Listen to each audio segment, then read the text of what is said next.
Hello, and welcome to the Old Farm Bus Podcast. This is the back of the bus session. Hello and welcome to the Old Farm Bus Back of the Bus Sessions podcast. Today I've got a very good friend with me. He is a mentor in my life, and you didn't even know that until I've just told you about 20 minutes ago. Quite literally, yes. So we are going to jump in. I'm not going to say what job title is because I will give it unjust. It's not fair to say personal trainer because you do so much more than that. But welcome to the bus. Welcome aboard, Chris Melhuish. Perfect. Yeah. How close to the name was that in percentage? Mike, that's fantastic. 100%? I'd go like a good 90%. Yeah. I'm going to be honest, guys. I had to prep this name because I always get it wrong all my life. And we've lived in the same area, Ripley.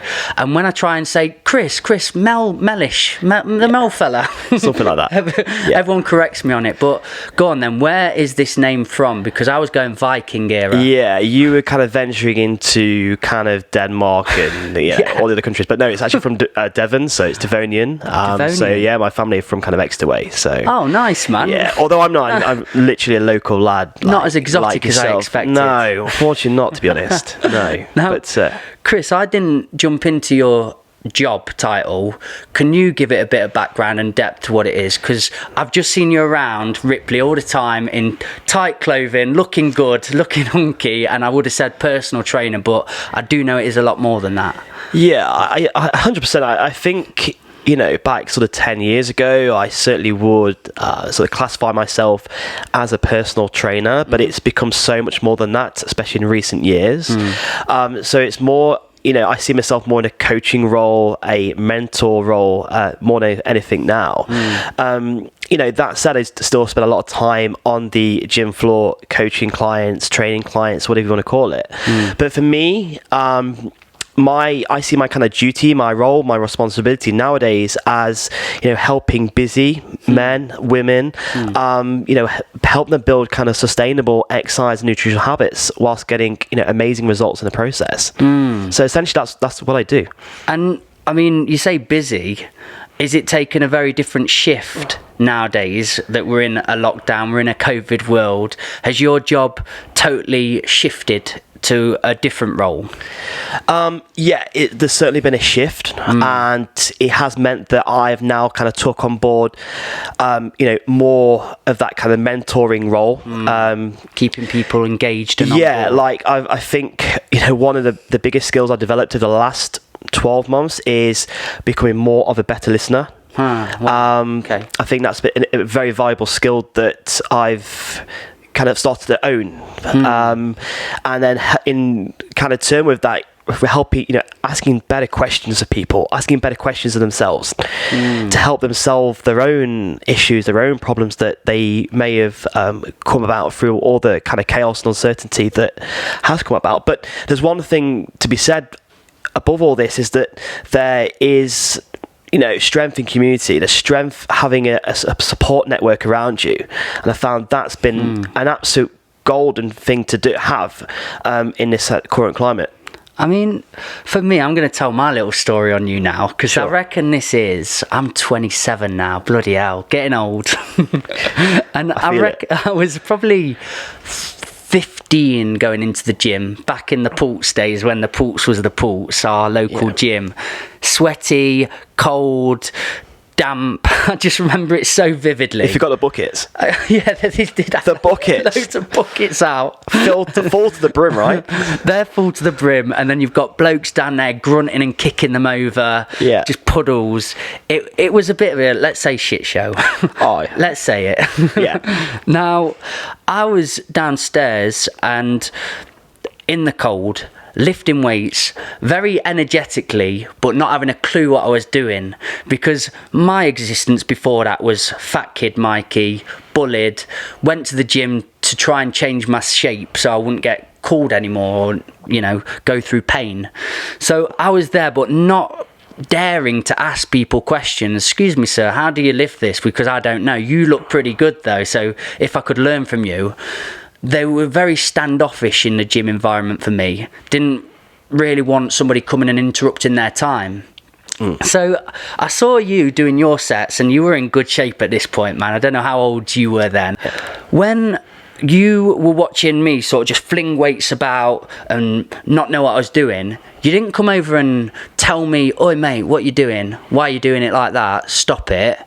You just took interest in me as a person, said, "Hey, brother, what's your approach here? What have you gone for? Where have you learnt this?" And in your head, you're probably thinking, "Bloody hell, he's making a few mistakes here. He's going to hurt himself." You didn't want to see that, and you just come to investigate and talk. So it was the first time I thought, "Oh, this is nice. Somebody's actually just treating me as a human." Basically, mate, I don't know what I'm doing. I'm struggling here. And we had a lovely chat, and you gave me some advice. You told me different techniques and things to try out, and the basic things of don't arch your back, you're going to hurt yourself if you keep on doing this way. But because we had a human interaction and something that meant something important to me, it meta-programmed a big part of my brain, and it changed how I saw the gym, how I focused on exercises. So inadvertently, you were a massive mentor in my life at that point. And, you know, I was just doing a podcast prior to this with Zach, and he goes, "Do you know what? Chris was a massive mentor to me when you were turning up." And it's just funny, on this journey, you maybe not knowing have been a huge part and pillar in people's lives. Yeah. So what you were talking about then about learning to listen more recently, I find that fascinating that you've just picked that up, because it seems like you've had that ingrained in you anyway. Yeah 100%. How have you learnt that then? Have you got better at that? Was it from family? Was it from friends? Was it from school? How did you get to that point of being a good mentor? I think, you know, we all learn from somebody, and you know, you can only utilize the information that you have available to you. So, you know, going back to yourself in the gym, that we all have to start from somewhere. And for me, I have this sort of natural sort of ability to be very observant. I like most people, I like to kind of people watch and kind of watch their behaviors and their habits and routines and how they kind of react to certain situations, various sort of things like that. But you know, and I just had it for me. I always, this is what really kind of drove me into the industry. I had this passion. It wasn't just a passion to train people. I had an invested interest in people. I had this kind of ability just to, frankly, just give a shit, because you know, in a society back then where people were quite sort of selfish to an extent, and I think that's okay to say that. And in some respect, it's okay. But I had an invested, you know, interest in you, and I wanted my kind of, I suppose, satisfaction came from the fact that, you know, I almost became that best part of your day. You know, you had celebrated a win. Yeah, that's a lovely way of being. You know, and that's what I always strive for. It does. I was listening to a podcast myself today, and it does become an addiction. You know, you do get this sort of kick off helping people and thriving off of their wins. Absolutely thrive off their wins, and seeing them, you know, thrive as well, and winning. And there's no better feeling than actually helping people in that respect. So for me, it's not always been about trying to, you know, rep count or actually, you know, just see people train and watch the technique. Of course, that's the fundamental part of, you know, being a personal trainer. But this is why, in kind of most recent years, I've, you know, sort of breached onto the fact of coaching, and it's so much more than just rep counting and working on their technique. You know, they are the fundamentals. But of course, for me now, it's how can I get this person to be their best possible self? How can I help them create an identity, you know, for themselves that a future self would thank them for? You know, that person that's in that retirement chair in that care home, what do I want their life to look like? What do they want their life to look like? And I want people to have no regrets when they get into that latter part of their life. You know, we're very much playing a long game here, and that's been my passion, you know, over the last few years really. And that's, I suppose, going back to your question you mentioned about how to kind of own them skills, and it's just been through working with coaches, mentors over the years, in not just within the rounds of the fitness industry, if you like, but people outside of that, outwith of that, who kind of work in other industries that are completely different, because after all, the fitness industry is relatively young in comparison to a lot of other industries, so it has a lot to learn. And I spent a lot of time with one of my mentors called Wendy, who she is in the engineering sort of trade, but then she kind of ventured into working with train drivers who battled, so a lot of PTSD, especially facing fatal crashes with things on the line. Obviously, something we spoke about earlier in terms of suicide, and the rate of that is obviously astronomical at the moment. Staggering. Yeah, and so she kind of deals with that, and I learned actually a lot just from her. And she's not, I mean, she's been a great client of mine over the years, and she's an incredible runner. But her kind of skill set was something completely different, and she was the one that really kind of helped me improve my listening skills. And part of developing listening skills is actually to ask better questions. I love that saying. Yeah, I love it, and I will kind of spend hours just writing different questions, finding different ways of articulating their questions to help people essentially self-reflect, critically assess, and strategically plan. That's what really that we do every single week with a lot of our clients, is just get them to kind of take a step back, okay, and then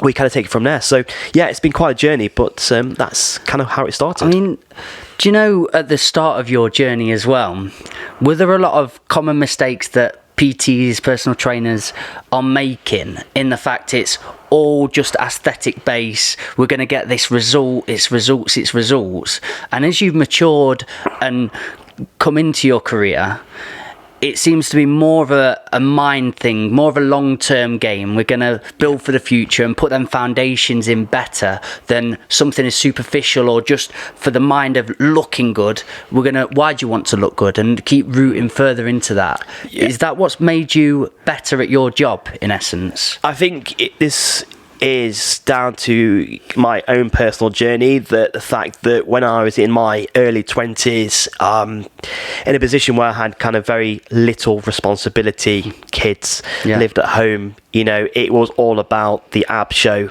and getting the big biceps and lifting, astronomical loads, for the most part. And I think, as I've grown, I've kind of acknowledged, recognised, realised that it isn't just about that.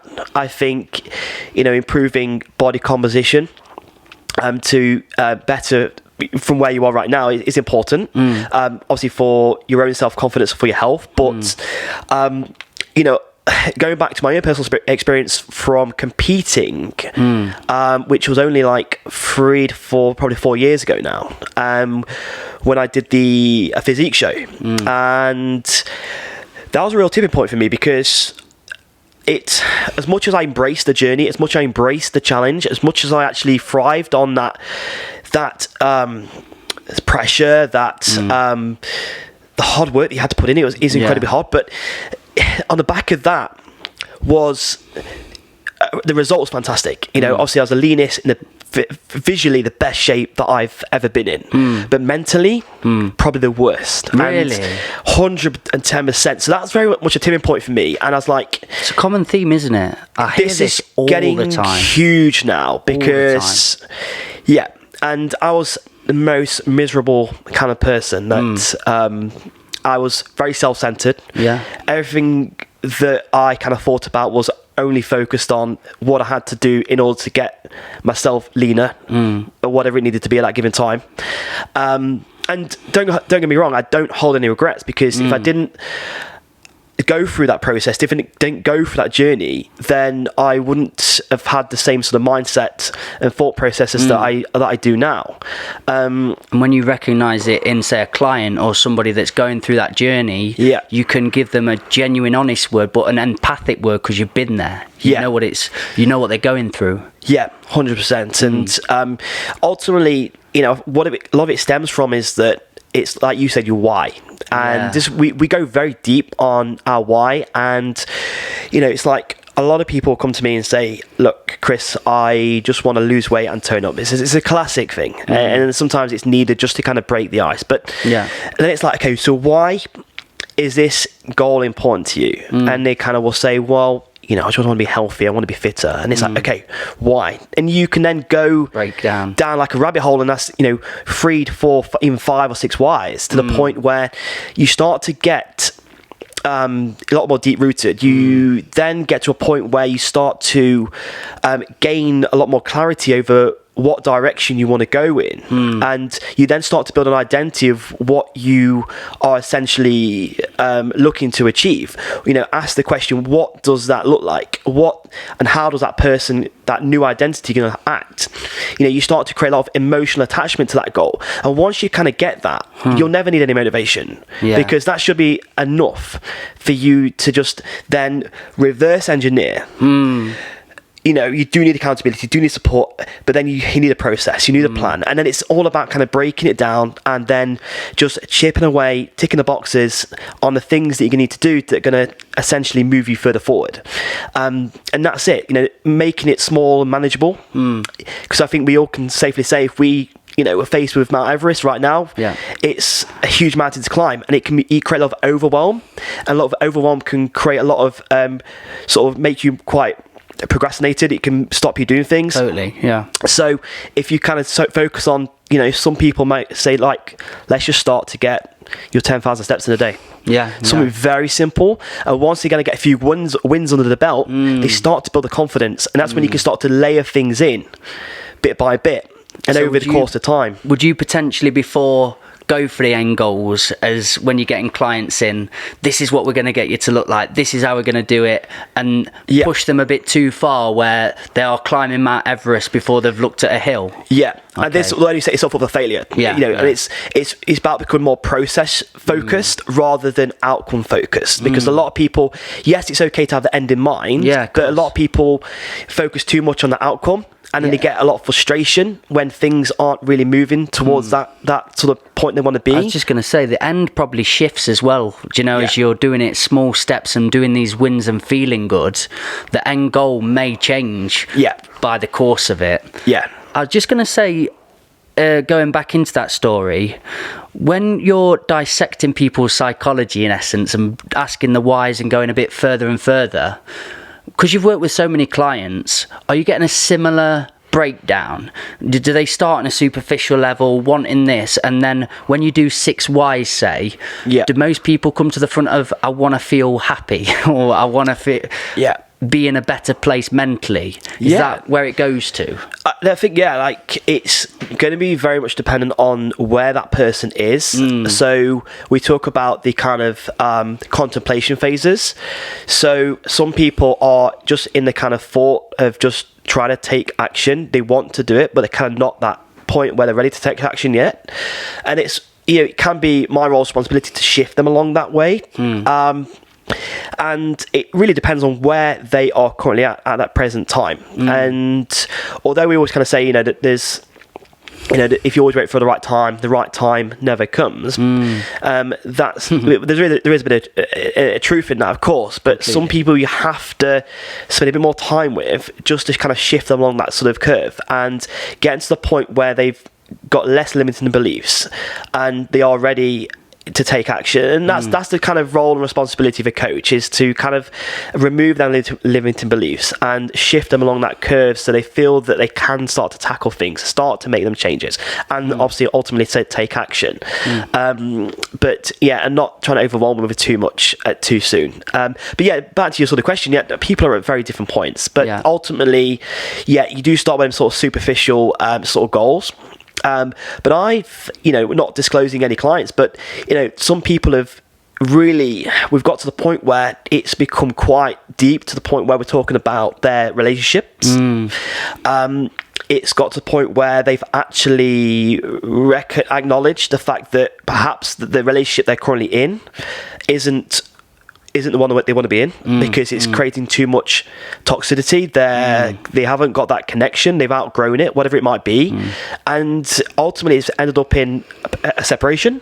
But it's, as much as that might seem quite a negative thing, and I don't want to kind of put any onus on myself for forcing that situation, but what I've done is help kind of help people realize actually their true potential. And if sometimes that means making changes to kind of their kind of current surroundings and environment, then that's what it's got to be. But on a more brighter, more positive note, it's also contributed toward people having job promotions, shifting industries, because they have this kind of fear of failure, fear of kind of not being good enough, fear of starting again, fear of not being able to make money. But at the ultimate end of the day, it's having that sort of self-belief, and that somebody to lean into, and somebody to kind of like help them pull the socks up when they need to pull the socks up, and have that sort of accountability and that reassurance at time to time, is help them shift into a better place.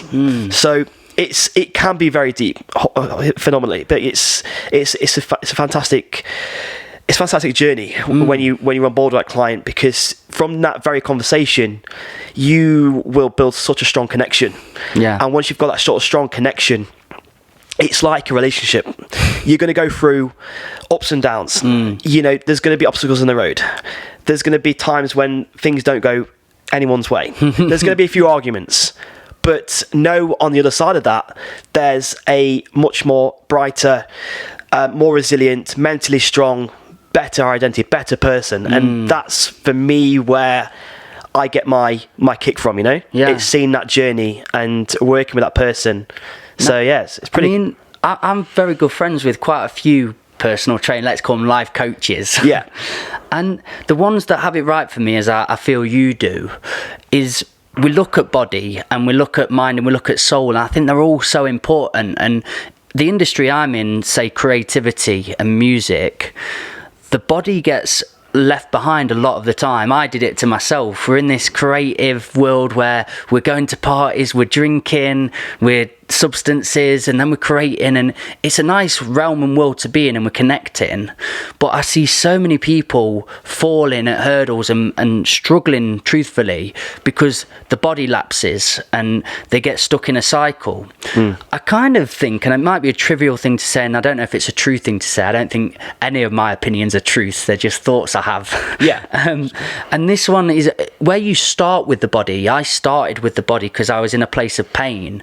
And people that start first on, right, I'm going to get body into a good shape, and then health starts to come along with it, and you start building up a nice mindset. And I know it doesn't always happen, but the mentality does start to shift, and you think a bit more about, what do I want in life? Why am I training? I feel good though. And as soon as you feel good, stars start to align, and I believe you think differently.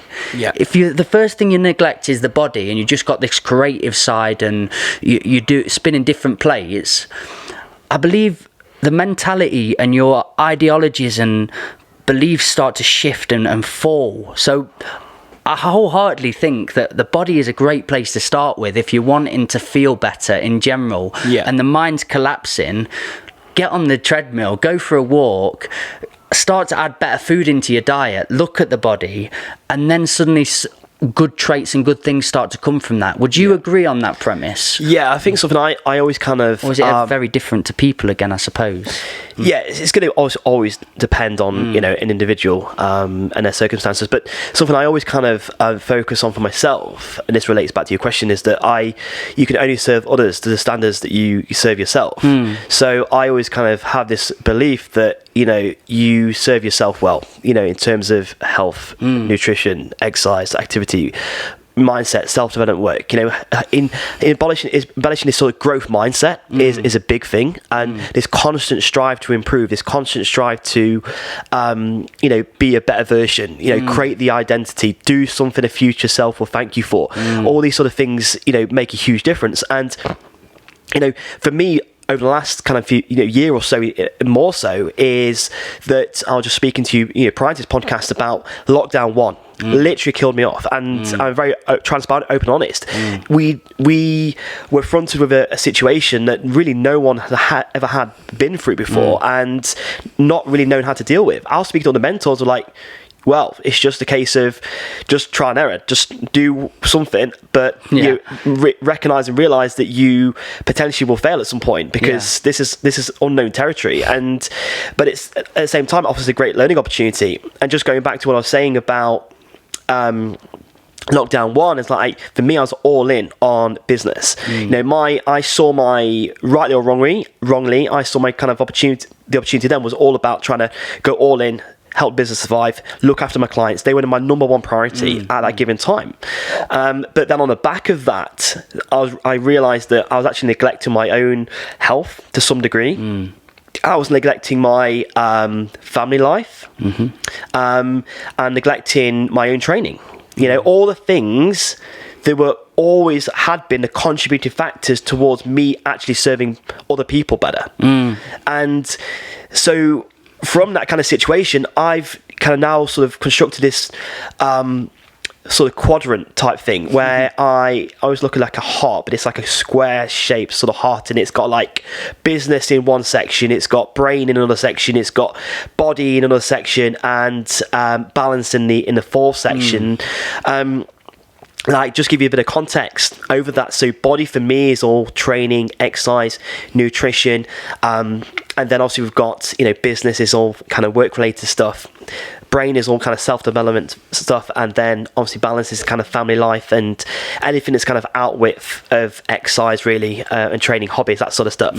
And I kind of, when I audited myself and realized that kind of I had pretty much 100% in business, these other areas were getting neglected, right? But what we realized is that all the other areas are all going to contribute towards actually growing that one thing that I was putting a lot of work into. Right. Okay. So it was a case of taking some time to reflect on this and pull back. Take some time to kind of manage my energy, look at where my energy was being lost. Was I focusing too much time on things that were just going to drain me? So a little bit like a battery, right? So we have things, inputs versus outputs.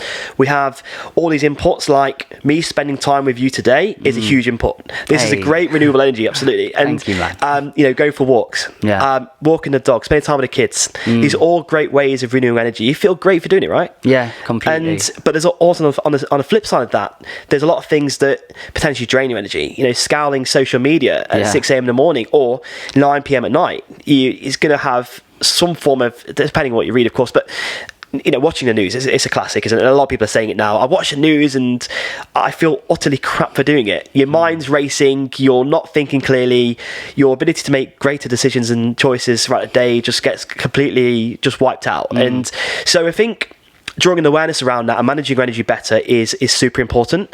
And then going back to the kind of quadrants is, making sure that you draw an awareness around those things through doing a sort of self-audit. Something I do on every day is it's like a bookend my day, I call it. So I just kind of have a list of things that I do. Religiously, do you do this? Yes, 100% religious. It's a little about journaling. Yeah, but I personally find it quite hard to write journaling wise. I tried it quite a few times and I just personally can't get into the whole writing. But I'm quite good at just, drawing up some spreadsheets and having some checklists, ticking the boxes, so to speak.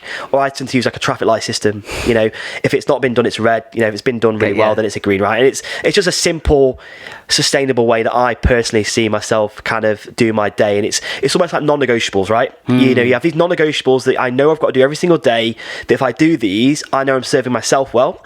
And on the flip side of that, I'm going to serve others better as well. And then you remove a lot of overwhelm, a lot of anxiety by doing that as well.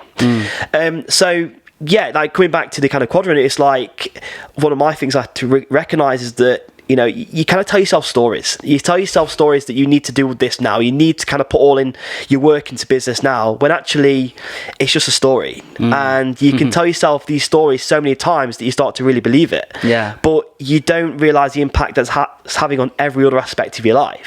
So, I started to spend more time actually scheduling time with my family. And, going back to that kind of daily planner that I have, that I schedule in my dog walk, I schedule in my training, and before I never used to do that, I scheduled everything work related.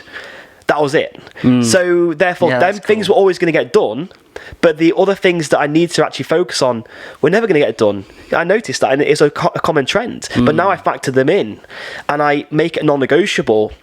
I do it. And is it perfect? No. Is it consistent? Yes. And consistency doesn't mean perfection. It doesn't mean I do it 100% of the time, because life gets in the way. Life gets busy. But if I can hit 80%, I'm happy and I'm winning. And that goes a long way. So I kind of summarise that little section. I think it's just a drawing awareness around where you're spending your energy and managing your energy correctly. Recognise and realise that sometimes you've got to cruise and blast. Yeah. Sometimes you've got to go all in, because if you are training, like for me, I'm training for an Ironman towards the end of the year. There's going to be times like this year when I'm going to have to put a lot more hours into training. Of course. And that may mean that I'll have a conversation with Gemma and say, look, there'll be a few early mornings for me now. I'm not probably going to be there making breakfast, but she, helping her have an awareness around that and communicating that to her is going to give her be more supportive rather than absolutely. She have a deeper understanding behind what I'm trying to do. But on the flip side of that, we'll have a lot more family time, maybe periodically through the year when we can.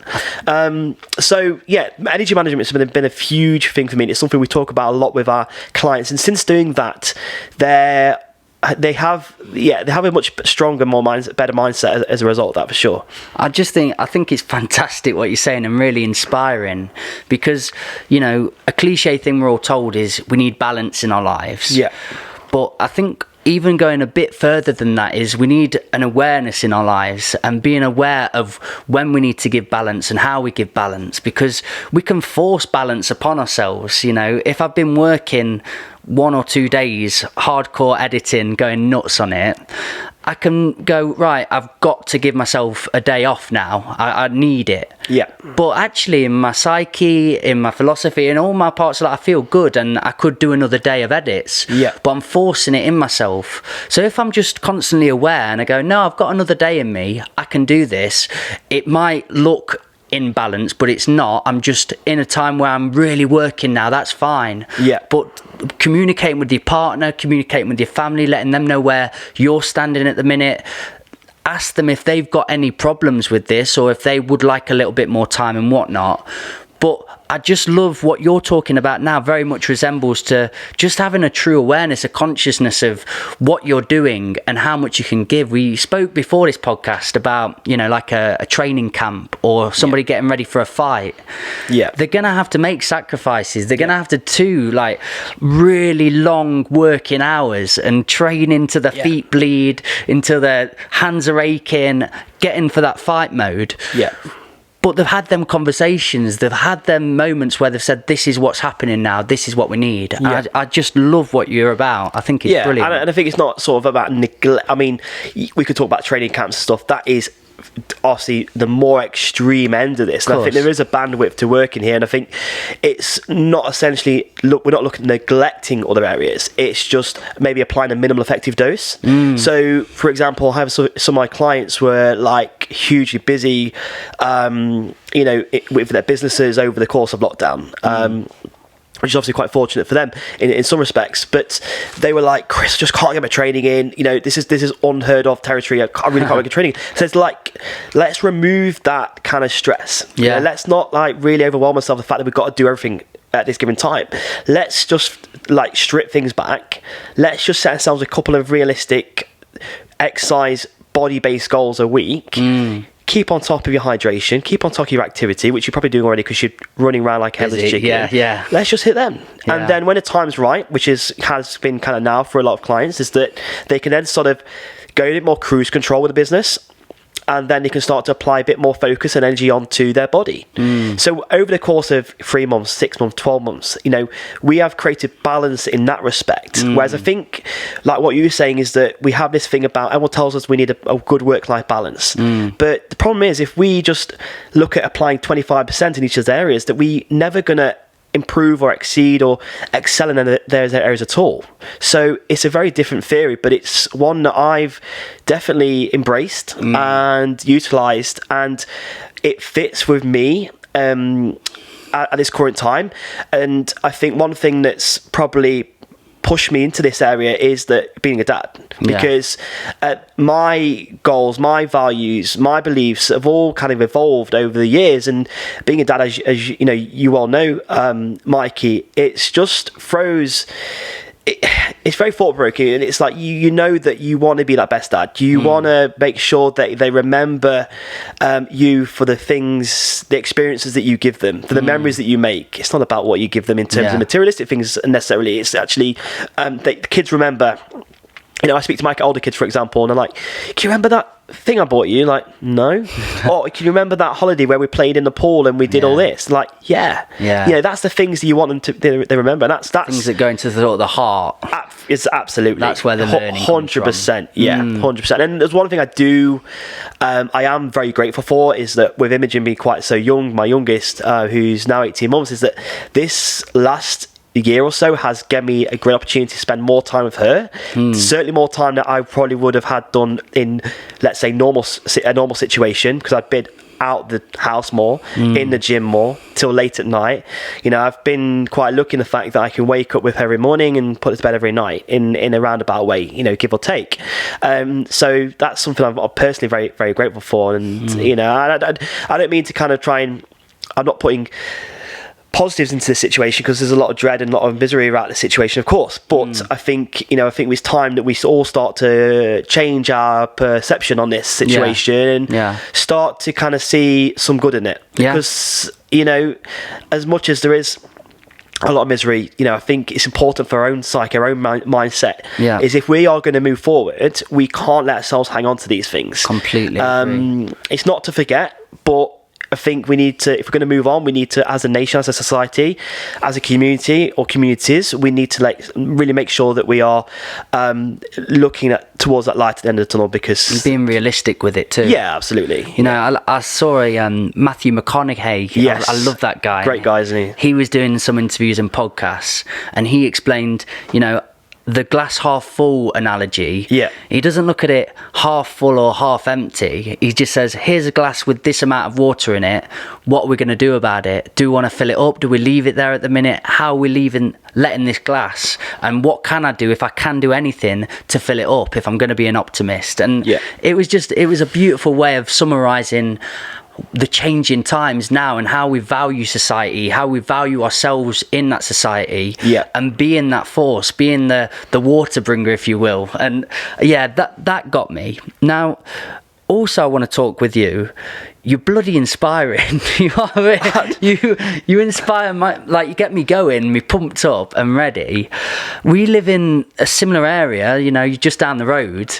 And it's that small town mentality. Not that I could find you. Literally went down the wrong road. Lived here, literally down the road for like 2 minutes, all my life, and still couldn't find where you live. There we go. I made it. Got lost today. Didn't you? Lost. Great stuff. Yeah. Chris, you're going up a random field, aren't you, mate? Turn around, son. You're going past the cricket club. That's classic me, though. If you speak to my Gemma, honestly, I think I know where I think I've got an awesome directional sense, but I literally haven't. I just think I know. Head down, go. Yeah. Hope for the best. There's a metaphor in this. Yeah, definitely. I think so, yeah. Now, with that, inspirational character for me, and I don't know if that word's cliche thrown around, but inspiring just means somebody we look up to and gives us direction and helps us. And you definitely do that for people and for me. Now, being in this small town, you must have encountered a lot of naysayers. You're not going to do that, mate. There's no chance about it. What's the point? Get a normal job. Just be like everybody else sort of attitude. What made you grow differently? Again, I'm guessing there's probably mentors down the way and whatever it is, but did you go to Mill Hill? Were you at the same school? Yeah, same school. Went to the same school and everything. Yeah, please dissect it. I think, like, say, what happened to you, mate? Yeah, what the hell? Like, it's crazy because I kind of in my mid to late 20s, and when I had my older two girls, like, I felt like my life from a career perspective really slowed down, and I actually saw a lot of people, what I perceived at the time was overtaking me. That was quite hard hitting, but then on reflection, and it comes down to, comparison is the thief of joy, isn't it? And I think sometimes comparison could be a good thing, but sometimes it's not. And I think what you kind of take from comparison is the fact that I was probably in a situation that I had an opportunity to be a dad for the first time and embrace them years of them, growing up from, a very young age, whereas others didn't. And so that can be a good thing in terms of comparison. It's just people do different things at different speeds at different times throughout their life. I suppose I had children quite young, and I absolutely loved it. And it just means that my time to really grow as a person, as a coach, as a mentor, has been now and in the past sort of 2 to 3 years, and having the gym facility to go alongside that as well. But in terms of kind of like my early kind of part of my career, I got out of, I suppose, Ripley quite quickly, and I love Ripley. I think it's been my hometown for 34 years, and 34 now. So, it's but I think, I did some sort of searching, as you call it, soul searching or whatever you want to call it, and I've never searching. I've never been like scared of reaching out. I've always asked questions of people. I've always been a quite critical thinker. I've always tried to learn from every single opportunity, and whether that's kind of something that's embedded or something that I've just learned, I really probably couldn't tell you, but I've always kind of seek to understand, always kind of trying to see the positive in every situation, or and things like that. And I think one of the things I did do is obviously go travelling, and like very much like yourself, and I think that opens your eyes. And I did it by going on a cruise ship, and working on board a cruise ship, and think that taught me a lot in terms of work ethic, working obviously with different cultures, people from all around the world. It was a very work hard, play hard lifestyle, but it was a great one, and I had a great time of life where I didn't have the kids then, and I had no commitments, and I think that taught me a lot. And then when it came back, I was in a better place. I'd kind of had a bit more clarity on where I wanted to go. I started to kind of build more of an identity, and that is something that definitely does evolve, definitely does change, because the identity of what I'm building towards now is going to be different from what I had like 5-10 years ago. Yeah, cool.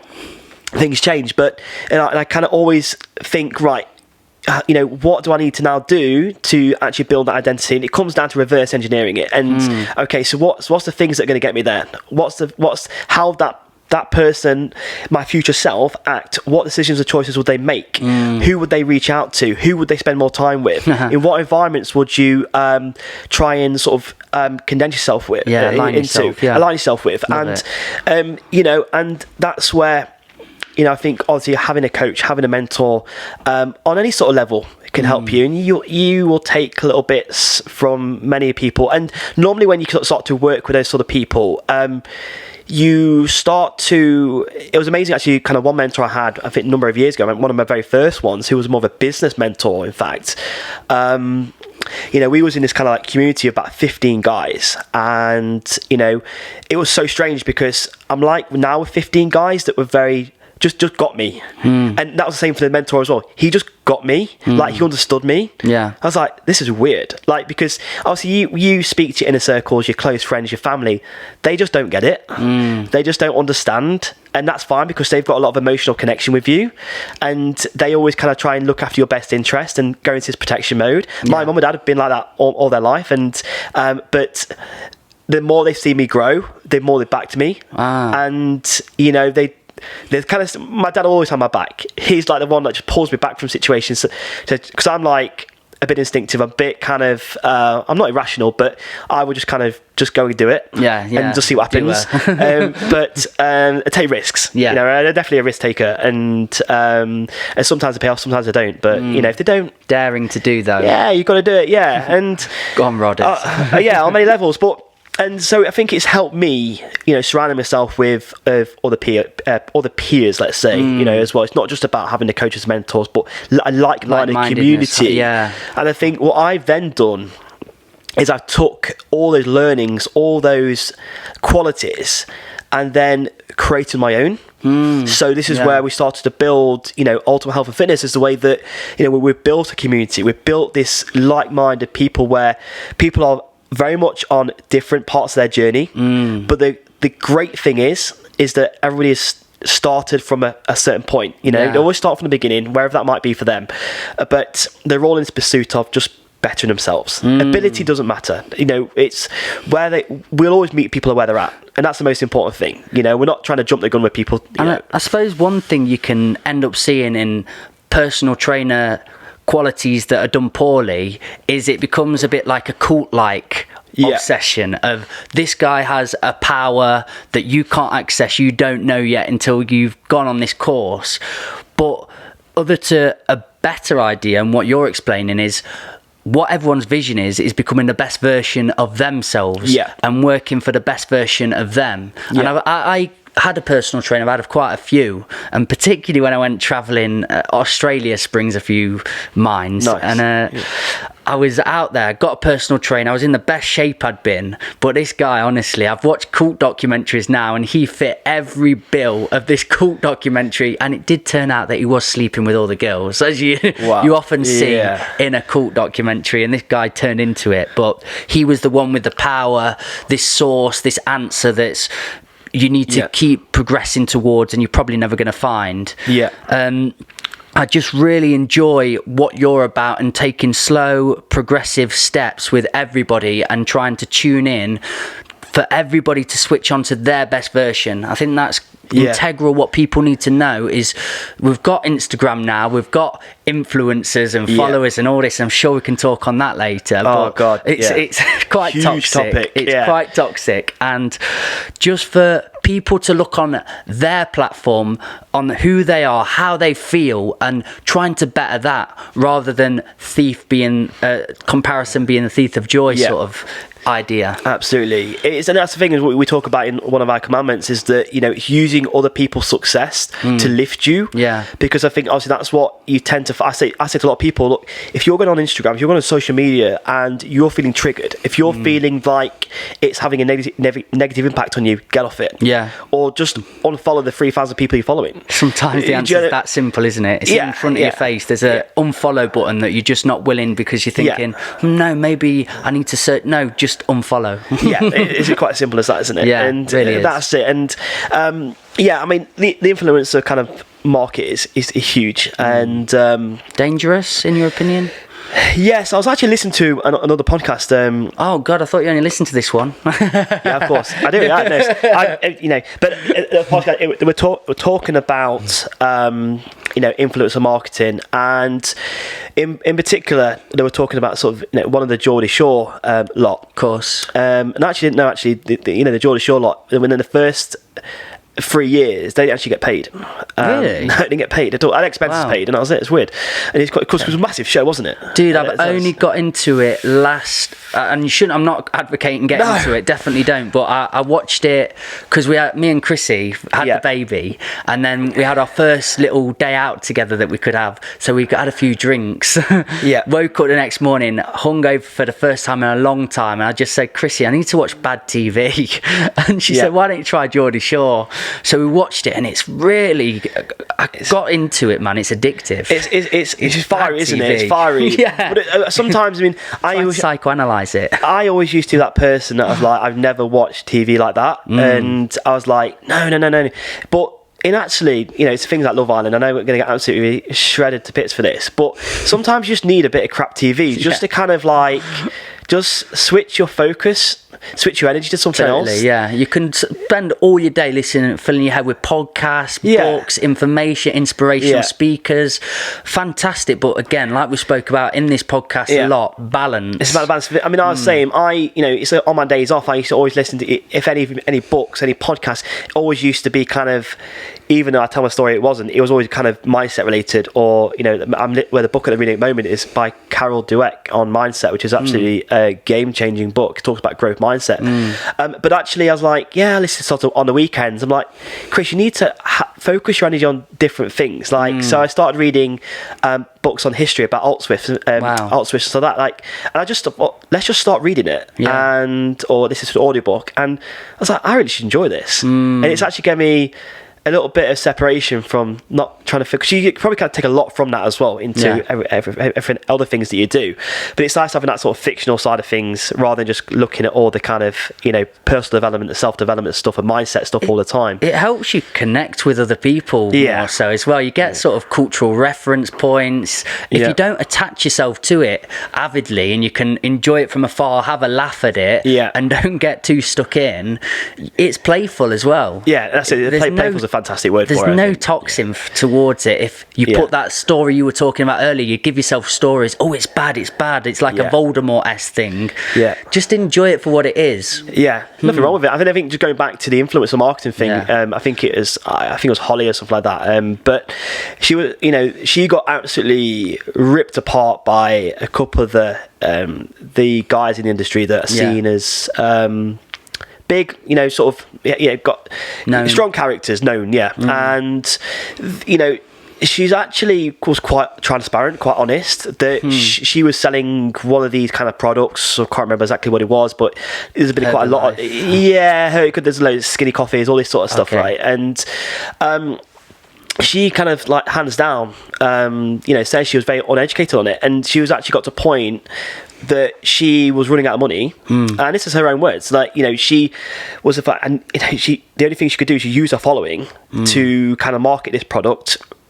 Whether it was kind of we see it as ethical, is like obviously a different thing. But she was selling that product and to monetize, and not really knowing the actually negative impact that could have does have potentially on all the thousands of followers that obviously aspire to kind of be her almost, and follow her footsteps. So I do think there's a bit uneducation there. I don't think there's enough education on these people, these big influencers. But I do think like influence marketing does have it played. Gymshark do it very well. They are fantastic because they are very they got very lot of credible people. They get people that have very strong values. I mean, they've done a shift in this last 5 years. It used to be the six-pack Pete's, the shredded guys. I've seen it. But there's been a big shift, obviously, into kind of more, I'll say, a normalised sort of healthy, fit type of physique. Do you know what I mean? Yeah, I know exactly what you're saying. So people that have a bit more something about them, a bit more credibility, a bit more education behind them. They've done the research, know what these impact. People are actually about. So I think putting someone in the front of it all and just saying, promote this while you're at it, and then no, not like that though. So I think it's got its place for some. It works very well for some companies, but I think it's dangerous in the wrong hands. And I do think people with the huge amount of followings, and it's quite sad really, because I look at some of the guys I follow who are the peers I've looked to for the last 15 years, and their followings are very small. And they're still strong, but they're still small in comparison to everything else. I think if people spend more time listening to these sort of people, they'd be in a much better position that perhaps if they were just following these people with 1 million followers. It emanates, doesn't it?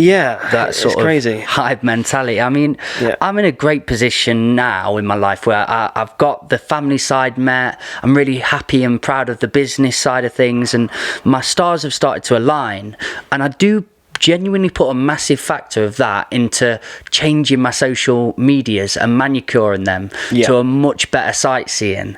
You know, it's of people I want to collaborate with in music. It's with people that are healthy and promote their bodies in some regard, but it's very much mindset based, and they're talking about wisdomful attributes and things with it.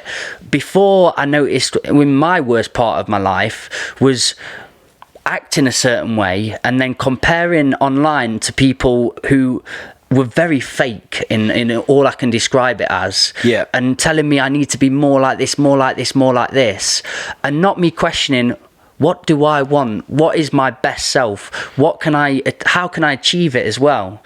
And, you know, we're in lockdown. I'm not saying I'm a perfect article ever. And I've got a treadmill now in the living room. And I'm doing that similar thing. I've got YouTube on. And some days I want to listen to Joe Rogan. I might listen to mentors. Or I might get lost in history. I found a wicked episode now of like different historians and stuff. Little 20-minute skits. And it's just learning. But I've neglected a bit of my body composition. I was enjoying doing some Joe Wicks exercise and stuff. I can reflect for myself and look in the mirror and go, Mikey, you can do better. I know you can. You felt better before because we looked at it and it was more definition, more defined. I wasn't basing that on, oh, this guy, Chris, he's got sick abs. I wished I was that. It's all for self now. And training that in people. I bet that's quite hard for you and in your role to ingrain that.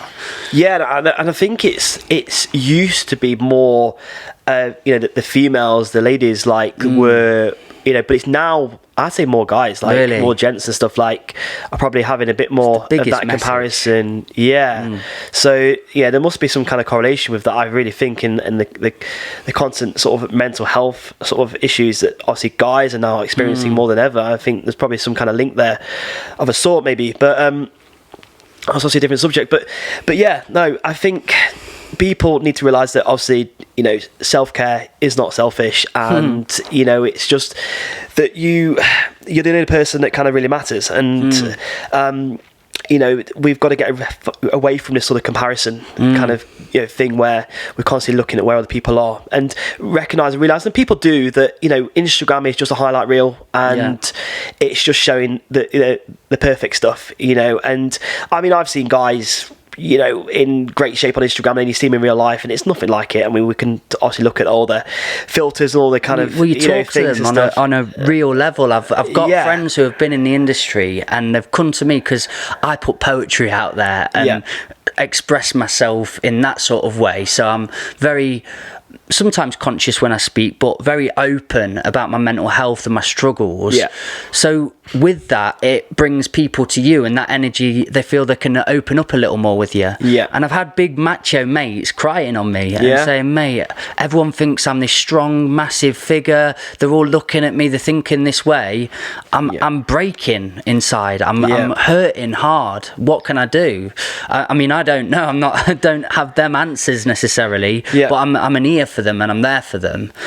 And I do think that's the biggest problem nowadays, is people looking at profiles that aren't representing a truth, representing a real self. I mean, I've got a daughter now that I love unconditionally, and I've had one of the influencers who was a female on here before, and a friend, but you know, if you looked on her profile, it's this crazy wild person who's putting up photos of nakedness and whatever you can imagine.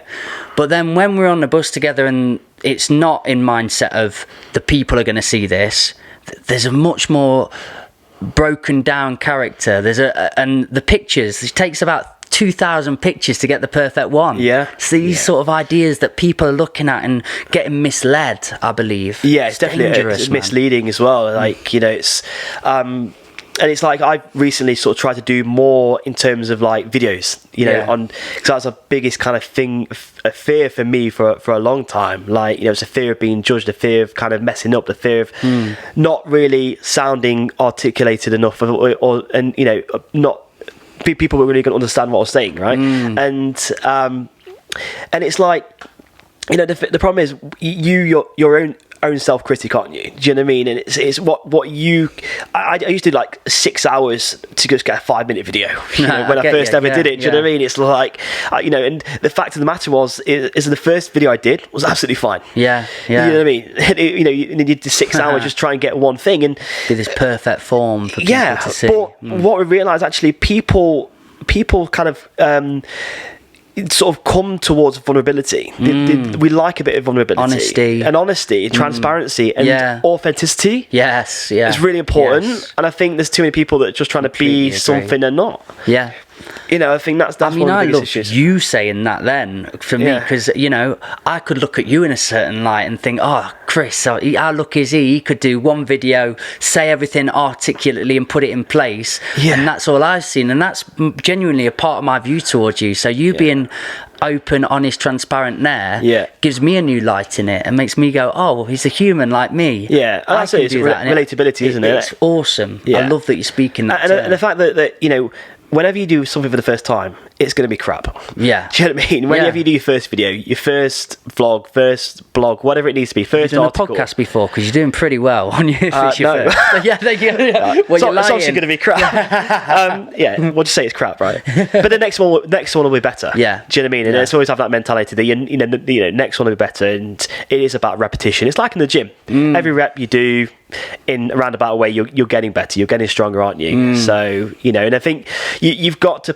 put yourself in uncomfortable situations, and one of the things we speak about with our members is that start getting more comfortable with being uncomfortable. And I know it's a bit of a cliche saying that a lot of people kind of spout around at the moment, but when you're in that uncomfortable zone, let's say, it's a prime opportunity for you to grow, and you can relate that in all aspects of your life, mentally, certainly, and also obviously in a gym, physically. We know obviously we create some element of stress and discomfort in through adaptation. We respond in a more positive manner, and it's the same with every other aspect of your life. So I think we've got to kind of embrace I hands down, like walking down here today, I was just speaking to Gemma on the way down, and she was like, you'll be fine, because I was like a bit nervous because it's new, but an old me would be like, I'm just not going to do it. I'm just going to go home because it's easy to go home. Mad respect to you, man. But at the same time, it's like so then feelings never go away, and it's just changing your perception on them, and actually feeling that actually this is good. Like the problem is, I think in this day and age now, in this current situation, that one of the psychological needs is certainty. Yeah. We love certainty as human beings, and I think again it comes down to what I was just saying, that sometimes we need to seek uncertainty and just actually embrace that, because again it comes down to that in uncomfortableness and trying to make sure you embellish it and take advantage of it, embrace it. Well, I love cliches because some exist for a reason. Absolutely, and they're important. And when you break them down and actually start to live them, they can heavily impact and influence your life. I come back from travelling after a few years, South Africa, Australia, and I've just got a bunch of affirmations on my bedroom and a nice pretty curtains and stuff, but I wasn't living the affirmations. They were just there for decoration. But the moment you look at certain ones, and particularly what you just addressed then, truly lived out, to go into discomfort and grow from it, is one of the best learnings I ever had. I mean, I think it was Joseph Campbell, they asked a few philosophers on their deathbeds if they would have changed any of their recent quotations or old quotations and affirmations, and I think he said his was follow your bliss, and he would have actually liked to have changed it to follow your blisters and gone down that path, because comfort's comfortable, you're inside it, but we pang for it all the time, and if you're always in comfort, you're never reaching out and you're never going into the unknown, and the unknown really and truly is where we're going to grow and where we're going to start to build from, and we need it more than ever now because we're in the height of the unknown. So important. It's just a great way to build confidence as well. Do you know what I mean? That's the biggest thing, and be confident in it is the most important thing of us overcoming this. We've got to be aware of it, confident of it, and do the best possible outcome from it. I love that. And I think know that on the other side of that uncomfortable situation is a bigger reward. And I think having, recognizing the fact that if other people are in that situation with you, they probably feel the same. Yeah. I've done that over the years. And communicate on that. Courses and stuff like that, or I go travel down to London. I've ventured out for a seminar or something like that. And it's like, I always get really nervous about that and really anxious about them sort of situations. But then you start to speak to all these other people. They're like, they feel exactly the same way. They're not judging you. They're feeling that you're judging them. And it's like when you start to build that connection, it's like, actually, this is a catalyst for a great weekend or day, whatever it might be. So I would encourage anybody just to embrace them situations as much as you can, because there's no on the other side of that. A little bit like starting a gym for the first time. It is daunting, it can be intimidating. It's it's all them things that we always hear about, but no on the other side of that is probably going to be a more resilient, more mentally strong, fitter, stronger version of yourself. And I think just if you do have a bad experience, so what? If you do, you go to a gym out with Ripley or whatever it might be, and you do get maybe a bad experience, just put it down to experience, and it's a learning curve, and I love it. I mean, cool. I'm going to ask you a question here that's been very off of what we've been talking about, very all mind related. Okay. But with the Ironman that you're preparing for, because I've heard of Ironmans and triathlons. What's an Ironman entail? Okay, so there are a couple of different distances. It's obviously a triathlon. Now you've got obviously your normal sprint distance, Olympic distance, and you've got the middle distance and then a full. So the one I'm doing this year is going to be a middle distance one, which is a 2K open water swim, straight into. That's me done. That's me done. Honestly, that's the bit I'm dreading. 100% dreading. But how if I didn't plan for that, are you just? I've done some open water swimming. Right. Where have you been going for that? There's a place called Spring Lakes in Long Eaton. Brilliant. I'd love to try it. Like an official place. Like people do it kind of wild swimming. You're allowed to go there and do it. But you sort of have lifeguards and stuff like that, and you get your wetsuits on and stuff. But I mean, even when I went there, I was like wetsuited up with a 5mm wetsuit, and there's like literally women there of age of 50. I can remember speaking to one, and she was saying, I said, why do you do this? He says, well, I've got arthritis and stuff, and I really feel it helps. And I was like, that's amazing. And like, she didn't even have a wetsuit on. She just went in, and this water was 3 degrees. Wow, yeah. I was tipping my toe in, thinking, this is ice. Like, this is like ice. And then I did, a bit of climatization work. Of course, just to jump in a cold water is not just a sensible thing to do. You have to acclimatize. I've been doing a lot of cold showers every morning for the past 6 months. Really? And built up a sort of a level of resilience to it to some extent. But you do have to be very careful with it. Do your research. I've heard the benefits of it, but I've heard it is a gradual journey. Absolutely. It's a very gradual journey. But again, I always try and push this on with a lot of people. Not push, but do something uncomfortable every single morning. And just from the challenge, it's like cold showers was one of the things. It's the one thing I could do that wasn't going to take a lot of time, that I could kind of bridge on another habit or stack on another habit that I was doing, and which is just getting ready in the morning, and then just start off that journey, just doing something uncomfortable. And that's honestly going to come in my routine. Honestly, do it. Just start small, 15 seconds, turn it back on hot if you need to, just to thing. And again, it's just building resilience, if anything else. There's sort of physiological effects are still non-conclusive, what I would say, from the research, but it's certainly not I don't think it's going to harm you in any way, shape or form. Personally, I do feel that it has some beneficial recovery benefits as well. Not post-training necessarily, but there is a place for it, in other times of the day if you want to do that thing.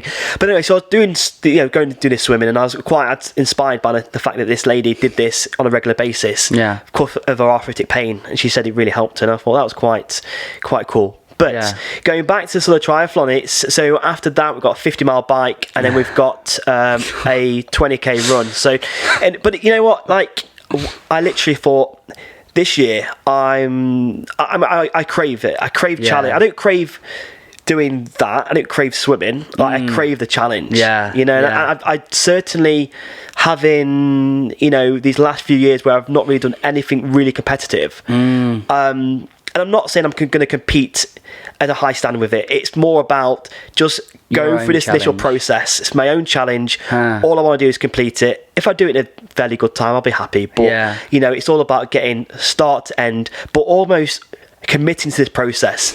Again, it's going back to what we said earlier on about being process focused, not just outcome focused. Yes, the end's in mind. We need the end in mind to make sure we can strategically plan ahead of time, and obviously make sure that I'm in a good position to execute it on the day, of course. But again, it's for me, it was kind of like doing something completely different, and it's one of the things that I kind of actually learned from a guy called Ross Edgley. And if you look at Ross Edgley, I read his book recently on the art of resilience. Heard of him. He's a guy who swam around Great Britain. Yeah, and did he go on a Joe Rogan at all? He probably would have, I should imagine. He's like been on quite guys. A lot. Yeah, he's a big guy. Yeah, like he's huge. Like I've seen some of his podcasts. Really cool fella. Yeah, really cool, really articulate, and he's very kind of well educated and stuff. And he talks about kind of like stoicism, sort of philosophy and stuff like that. He's very into that. Right, sort of that Stoic belief, I believe, the Roman kind of. Yeah, I'm not big on it myself, but I've kind of sort of. You've dabbled a little bit. Yeah, of course. I have an interest. But yeah, like, you know, I just think it's doing something that you feel that people probably will say that you can't do. You know what I mean? Like people look at me like, well, you're not really a natural runner, not a natural endurance athlete. And I'm like, I kind of like that. Yeah. Because I want to do something that I completely just feel that people don't think I can do, but for my own personal, you know, challenge at the same time, you know? So going against the grain. I agree with that. And for me as well, I love jumping in the ocean. Really enjoy. I watched, is it Bear Grylls Adventure Running? Have you seen that series? Yeah. And they had to go through Tonga, I believe it was. Yeah. And it took a few. The New Zealanders are just the ace at it. Yeah. They win by a few days, I think it is. But I watched that and I was so inspired. But it made me the next day think, I want to do a marathon, or I want to do an Ironman, and it's probably not the safest thing for myself. And I've got my ACL's ruptured, MCL's ruptured playing football. I'm waiting to get my operation, but COVID times. Yeah. So I am hindered in my opportunity, but I was just desperate to get moving and out there. But I don't want to do just little things. That's the problem with my mentality. It's, go for a mile now, just go do it. And I think, I want to do 50 if I'm going to bother, because I want it to be something ridiculous. But you never know, that first mile might be enough of a challenge for you right at this given time. It's imprinting a different mentality in myself, I think, because somewhat I can put myself off doing anything because it's all or nothing.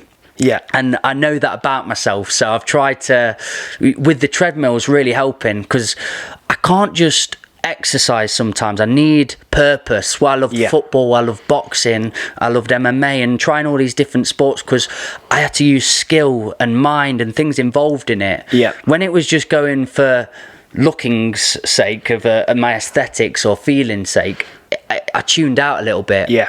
So with the treadmill now, I get to write my music on there, and I've got a purpose while I'm doing it. So 2 birds, 1 stone kind of thing. Absolutely agree. I mean, it's like, say like a few years ago, we got a dog, and it's like almost, you know, gives me a purpose just to go out. Yeah. And it's like every day we do it. It's a non-negotiable thing, and I think you're right in saying that I've probably lacked a bit of purpose in my own personal pursuit of challenging myself. You know, like say physique competition was a great thing for that time. It was there, but then I have no desire, and nor is it in line with kind of where I want to go moving forward. That said, I think, you know, it's important for me that I want to make sure that I'm staying on top of that game. So strength training is still going to be a constant feature right the way up and through that. You know, even if it's just in a minimal effective dose, it's still going to be there. So, you know, having body shape and things like that in strength, it is incredibly important, and it's obviously going to have a positive impact on triathlon training and things like that, because it's good for injury prevention and stuff as well. But no, yeah, just kind of like, you know, I've got a coach for this as well, and he's like, you know, sort of, you know, set me up on this phase 2, and it's like, right, you've got 4 runs this week to do with pushing it up a level. Sounds like an unstoppable force. 2 coaches together working for a bigger picture. It's incredible, powerful. And I think, you know, there was probably, you get a lot of coaches / personal trainers that won't have coaches and things. I could do it myself. I get that, 100% get that. We do have the knowledge, you know, most people do have the knowledge, most people have a good level of experience, but sometimes what we're lacking is maybe a bit of accountability, just to make sure that we have someone just to hold us to account and someone to hold us to a higher standard that we're currently holding ourselves, and someone to make sure that we do what we said we would do. And that's a really important message to get across, because we spend so much time serving everyone else, and this is a position I was in last year. I'm spending so much time serving others that I need someone just to kind of take a bit of the strain away from me and hold me accountable to make sure I continue to do what it does. It does remove an emphasis of stress, but again, it depends on where that person or coach is in their sort of career line, if you like. Do you know what I mean? What their kind of roles, responsibility are at a given time. But for me, it's always been a good thing to have on board, because I haven't got to think about it then. I can focus my energy on what I do best, so someone else can take ownership, some level of ownership and responsibility to getting that programming in, and then I can just follow it through, commit for it. I just asked this because this came in thought while you were talking there too. Do you know when you were in the lowest point of your life doing that bodybuilding competition? Yeah, it was a physique competition. Yeah, physique competition. Yeah. Do you think with this new philosophy and mentality you've got now, if you were to say in a year's time go back and do that again, would you go back to revert into a low point in your life, do you think, or have you got the tools and trials that it takes now to get through that? Yeah, it's a very good question, to be honest, Mike, and I often I've asked this myself, but I ask myself in a lot of different sort of scenarios, like what would a younger self do now in my start of my career, knowing what I know now, if that makes sense. But in the context of like physique, but again, it comes down to there's a lot of learnings that I had, and a lot of things that I perhaps won't do again. But then it comes down to really, am I willing to kind of sacrifice what I did? Because if you're going to do something like that, you've got to do it to do it to your best of your abilities. You're always going to have to make some element of sacrifice there, at least for that period of time.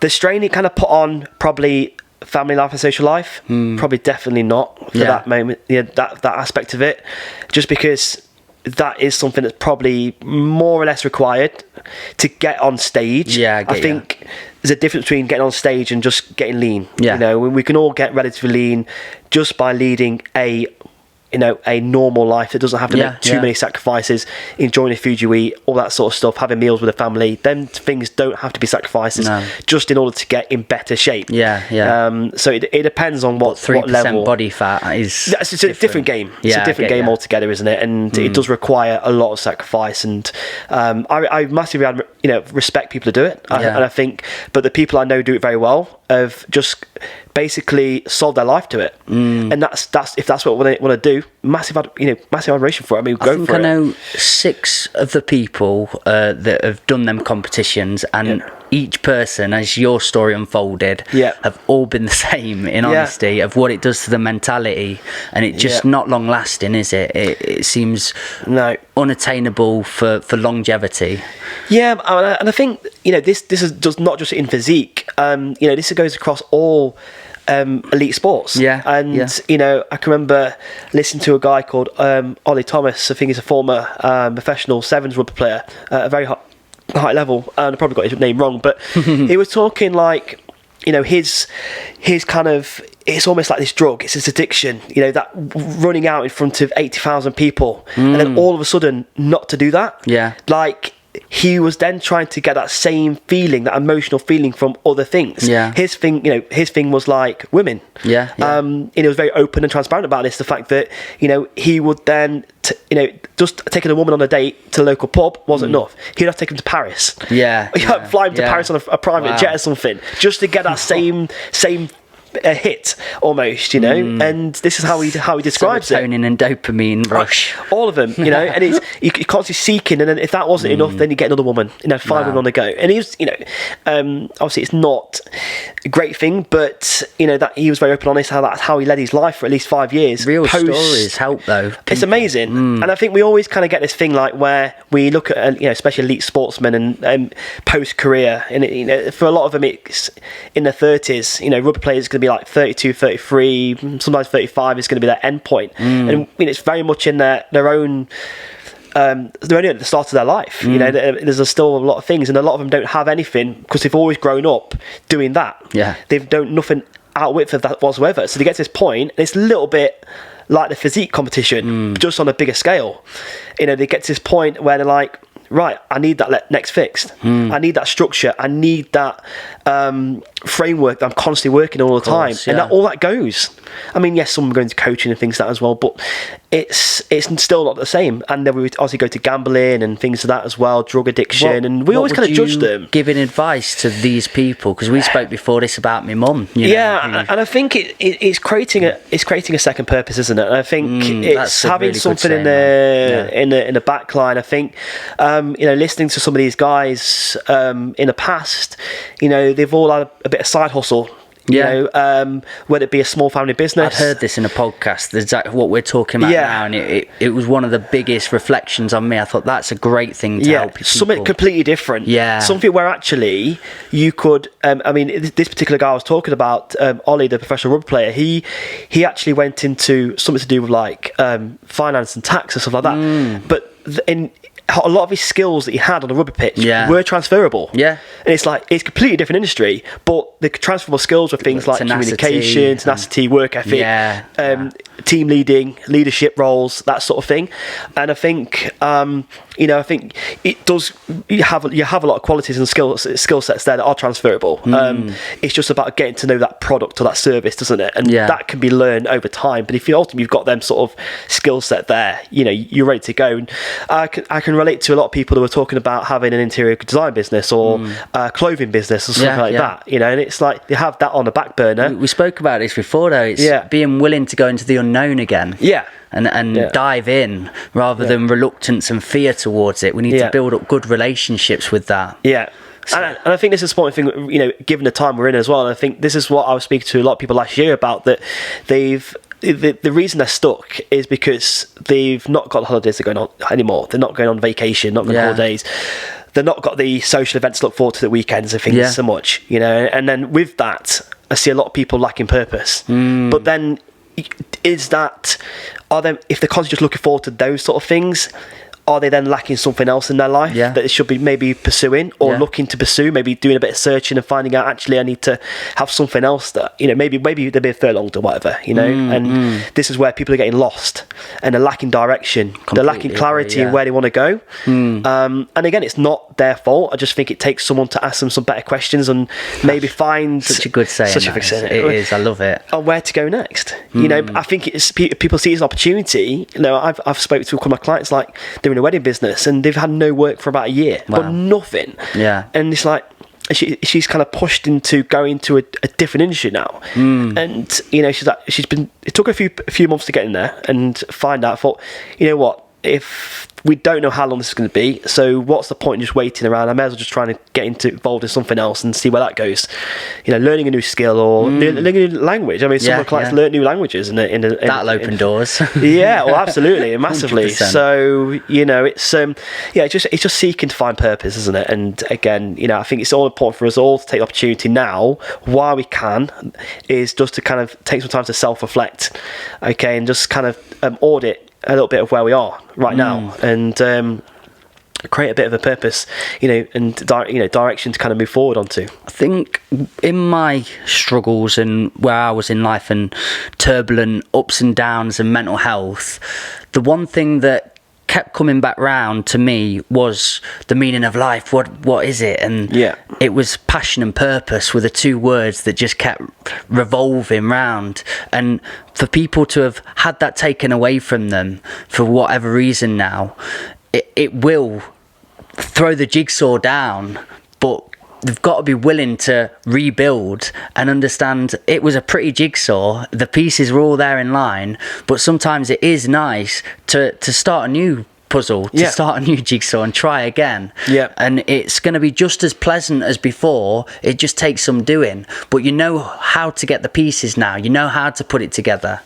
I've got to metaphorize everything I say. It's a great, like, almost analogy, isn't it? It's very relatable, 100%. It works for me now. With this part of the podcast, man, I know I've got to play dad in a minute. Chrissy needs some time to herself too. Absolutely. She's doing a podcast. If you want to see that, guys, it's called Made It, and that's on our Patreon only. But I would like a few takeaways for people, because I've loved this conversation. It's been a really powerful conversation from the very beginning to where we are now. There's so much takeaway that I'm going to really enjoy editing back. Just to summarise and give people that might be struggling in these times now, might be looking at influencers and got a toxic mentality built up. Do you have any little takeaways, just good ideas, maybe pick 5 or so, for people to try out now that they can implement in their life? Yeah, I think one of the things, like, for me, as what people could take away from is that, you know, the more you know, the more you realise you don't know. Yeah. So you know, that's one thing you'll find is that great saying. I love it. You know, so that's one thing for sure. And I think the other takeaway is, you know, where is your energy being lost? If you feel that at the moment your energy is somewhat low, if you're feeling low on confidence, where are you spending your energy? You know, where is that being kind of put into that perhaps isn't feeding, renewing it in essence? And then I think, again, the third one really is asking yourself better questions. You know, what do you want your life to look like in 5, 10, 20 years time? Okay. Or the other thing I would probably say is, like, what is the result of you not taking action now, or the consequences of you not taking action now? You know, so kind of flip the coin a little bit sometimes. And, you know, if you are struggling to take action, if you are struggling to implement, you know, obviously reach out. Know that there are people out there who are going to help, but also just take some time to, like, say, look, you know, try and get some clarity over kind of what it is that you are looking to achieve. You know, get super clear on your goals and super clear on understanding the whys behind it, and then just start to kind of map out a bit of plan of action. You know, climb the step. You know, just take the next step rather than looking at climbing that overwhelming mountain that you might seem that you've kind of got to do right now. Because some people feel like they've took a huge step back sometimes in probably many different aspects of their life. So, but just, I think, acknowledge, recognise and realise that, you know, there's a lot of other people in the same boat. And, you know, it only takes a click of a button or whatever it needs to be to kind of reach out to somebody. But, you know, yeah, in terms of all the takeaways, you know, live a life with no regrets. You know, just you only regret the stuff you don't do in life, right? Don't you? And, I love it, man. You know, just focus on creating some purpose. Are we going to see a podcast coming out of you, mate? Because this is fantastic. I've got everything crossed for it. Oh, mate, we'll have to I'll wait be and listening. see. I'll be listening, brother. No, but honestly, mate, it's been an absolute pleasure. Thank you so much for being here, man. I'm loving the whole stuff. Like, it's been brilliant. I really do appreciate it. Can you just let everybody know where they can find you, everything you're about, and what you do if they want to talk to you? Yeah, sure. This is the bit I don't really very well good at. I'm bad at. I'm bad at this. Is it? Yeah, obviously. You know, I'm on obviously also Instagram and Facebook. So it's under Ultimate Health and Fitness on Facebook, and then on Instagram it's under UHF coach Chris Melhuish as well. So totally quite active on there, and there's lots of really valuable content and things. So yep, or just, you know, drop me a direct message, and I'll be more than happy to have a conversation. Take it from there. Dude, it's been a genuine pleasure. Thank you so much, man. No, thank you, Mikey. Really appreciate it. Guys, you've been a part of the Old Farm Bus, Back of the Bus Sessions podcast. You know where to find him. I've really, really enjoyed this. There's so much content in there I'm going to go back through, look at. Peace and love to you all. My advice, just be nice. Peace out, guys. Thank you very much.